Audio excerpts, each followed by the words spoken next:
1863 সালের 12ই জানুয়ারি এই বাড়িতে জন্ম নিলেন বাংলার বীর সন্ন্যাসী স্বামী বিবেকানন্দ। এবং এই বাড়ি সাক্ষী রইল সেদিনের নরেন্দ্রনাথ দত্ত থেকে আজকের স্বামী বিবেকানন্দ হয়ে ওঠার। আজ তার 163তম জন্মতিথি। অষ্টাদশ শতকে স্বামীজির প্রপিতামহ রামমোহন দত্ত এই বাড়ি তৈরি করেন। পিতা বিশ্বনাথ দত্তের অকাল মৃত্যুর পর পরিবারের উপর নেমে আসে এক গভীর সংকটের ছায়া। এই বাড়ি নিয়ে চলে দীর্ঘদিনের পারিবারিক মামলা, যার চূড়ান্ত রায় আসে যদিও স্বামীজির স্থূল শরীর চলে যাওয়ার আগে। আইনগতভাবে এই বাড়িটির অধিকার আসে মা ভুবনেশ্বরী দেবী ও তার ভাইদের হাতে। স্বামীজির অন্যতম সন্ন্যাসী গুরু ভাই স্বামী প্রেমানন্দ এই বাড়িকে ঘিরে এক সুদূর প্রসারী ভাবনার কথা বলেছিলেন। তিনি চেয়েছিলেন এখানে হবে শাস্ত্র আলোচনা, থাকবে একটি পাঠাগার ও ব্যায়ামাগার, যাতে শহরের ছাত্র সমাজ সহজেই স্বামীজির আদর্শের সংস্পর্শে আসতে পারে।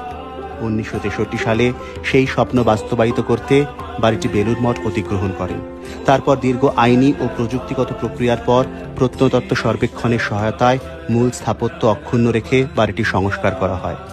পুনরুদ্ধার হওয়া এই হেরিটেজ বিল্ডিংয়ে আজও সংরক্ষিত আছে স্বামীজির জন্মকক্ষ, ধ্যান কক্ষ, ঠাকুর দালান ও নানা স্মৃতি বিজড়িত নিদর্শন।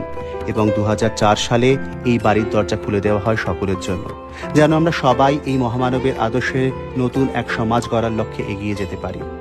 এই বাড়ি নীরবে বহন করে চলেছে এক যুগান্তকারী মনীষীর জীবনের ইতিহাস।